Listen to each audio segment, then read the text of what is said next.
बिस्मिल्लाहिर्रहमानिर्रहीम। आज हम पढ़ रहे हैं अलिफ और हमज़ा का बयान। तो सबसे पहले ये बात जहन में रहे कि अलिफ हमेशा हाली अज़ हरकत होता है। जैसे क़ौला, ये देखें अलिफ हाली अज़ हरकत। जबकि जब भी अलिफ पर कोई हरकत आ जाए तो उसे हमज़ा कहते हैं। जैसे ये देखें अलिफ पर ज़बर आ गई तो अब इसे अलिफ नहीं पढ़ेंगे बल्कि हमज़ा पढ़ेंगे।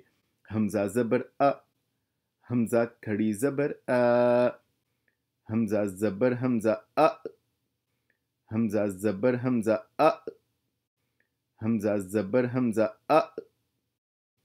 अब ये देखें कि अगर हमने अलिफ को लिखना हो तो अलिफ को इस तरह से लिखा जाएगा, यानी अलिफ हमज़ा से शुरू होगा। अलिफ पर ज़बर आ गई तो ये हमज़ा बन गया। अब अगर हमने हमज़ा को लिखना हो तो हमज़ा इस तरह से लिखा जाएगा और हमज़ा हा से शुरू होगा। अब आप पूरी हरूफ तहज्जी देख लें, हर हरफ अपनी असल से शुरू होता है। बा लिखना हो तो इस तरह से लिखेंगे और ये बा से ही शुरू हो रहा है। ता लिखना हो तो ये ता से ही शुरू हो रहा है। सीन लिखना हो ये सीन से शुरू हो रहा है। लाम लिखना हो तो ये लाम से शुरू हो रहा है। तो तमाम हरूफ तहज्जी ये अपनी असल से शुरू होते हैं सिवाय अलिफ और हमज़ा के। अलिफ हमज़ा से शुरू होता है जबकि हमज़ा हा से शुरू होता है।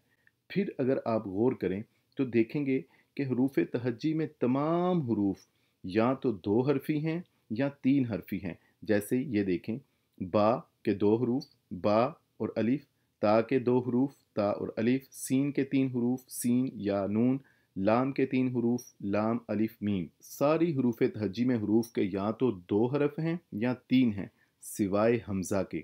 हमज़ा सब में यूनिक और यकता है। हमज़ा के चार हरूफ हैं।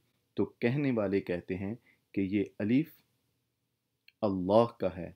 अलिफ अल्लाह चंबे दी बूटी, या फिर अलिफूं बस करियो यार, इक्को अलिफ तेरे दरकार। तो अलिफ अल्लाह का है जिसकी मारिफत किसी सबसे यकता यानी हमज़ा से होती है और हमज़ा के चार हरूफ हैं। जज़ाकुमुल्लाह।